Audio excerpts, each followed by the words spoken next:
the state has these two witnesses, Quindarius Zachary and Kenneth Copeland. Those are the two witnesses. And I've been doing this long enough. They're horrible witnesses. They're liars. They have every reason to lie. They have every motivation to lie. They are inconsistent. They tell different stories every time they talk about the things they talk about. The state knows they're horrible witnesses. But here's what happens. In closing, the state says, they're not our witnesses. We didn't choose those witnesses. They're Shannon Stillwell's friends.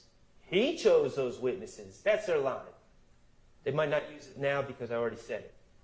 But that's their line. But let's think about that for a second.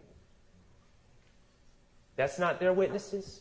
First of all, they're the ones that called them to the stand. But that's not their witnesses? Look at this indictment. 28 names. Quindarius Zachary? Is he on this indictment? No. Kenneth Copeland? Is he on this indictment? No. Are any of us going to really sit here and pretend that if the state was really being honest about who to charge about the events in 2015, 2014, 2015, that Kenneth Copeland wouldn't be on that indictment? Kenneth Copeland was a one-man crime wave in 2014, 2015. Yet, he's not on this indictment. Quindarius Zachary was a straw purchaser for guns. Quindarius Zachary was right in the middle, the impetus for one of the overacts, the April 28th, 2015 shooting of houses. He's right in the middle of this. And they're not on the indictment? And we're supposed to pretend that the state aren't the ones that chose Kenneth Copeland and Quindarius Zachary as their witnesses? Of course they did. Of course they did.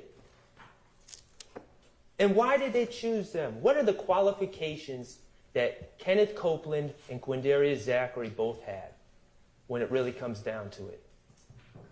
They're two people that are willing to lie on others to get themselves out of trouble. That was one qualification that they had. And two, they are two people that happened to put themselves in situations, serious situations, that would require them to lie on others to get themselves out of trouble. Those were their two qualifications. And the state said, sounds good. We'll sign you up. You're our witnesses. You're no longer on this indictment.